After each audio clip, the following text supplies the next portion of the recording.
السلام علیکم و رحمت الله و برکاته. دوستانو خدای دې وکړي چې ټول به ښه او جوړ یاست. دوستانو که چیرې ستاسو په موبایل کې 4G کار نه کوي، یعنې ستاسو په موبایل کې د 4G کنکشن نه راځي او ستاسو موبایل 4G وي، نو دغه کنکشن به تاسو څنګه په خپل موبایل کې پیدا کوئ؟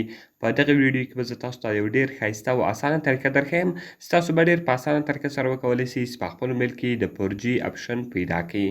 نو دوستانو دغه ویډیو له موږ سره تر پایه وګورئ. زه د ویډیو په طرف ویډیو شروع کوو.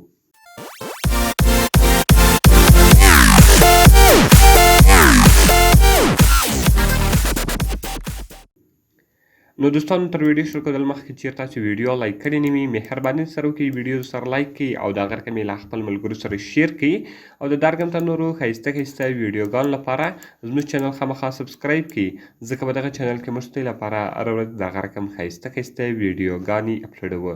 نو دوستانو د دې لپاره باید تر ټولو مخکې تاسو په خپل موبایل کې یو اپلیکیشن ډاونلوډ کړئ. د دغه اپلیکیشن لینک ما تاسو ته د ویډیو په ډسکرپشن کې درکړی دی.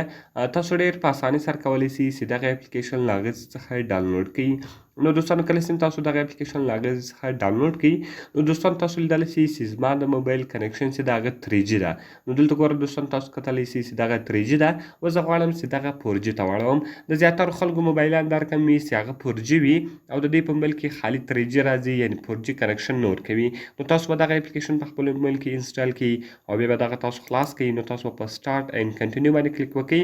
کله چې تاسو په سټارټ اینډ کنټینیو باندې کلیک وکړئ، د هغه رقم دلته به تاسو راسئ دا LTE 4G او 3G سیټینګ چې ده تاسو به په دې باندې کلیک وکړئ.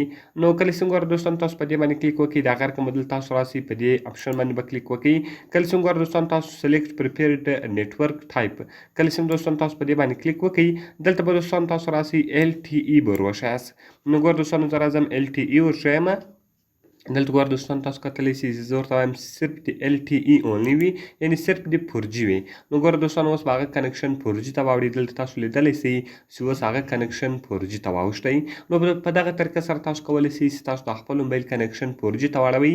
که چیرې ستاسو موبایل کې د 3G وي او تاسو غواړئ چې هغه 4G ته واړوئ، نو په دغه طریقه سره تاسو ډېر په اسانه طریقه سره کولی سئ.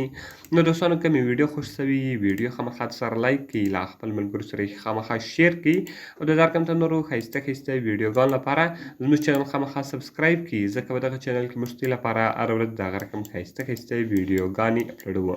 نو دوستانو که کومه پوښتنه لرئ، کومې ویډیو ته مو ضرورت وي، موږ ته لاندې په کمنټس کې ووایاست، تر څو موږ هغه ویډیو ستاسو لپاره جوړه کړو. نو په دعاګانو کې مې یاد ساتئ. ملوي خو نورو ښایسته ښایسته ویډیوګانو کې د خدای په امان.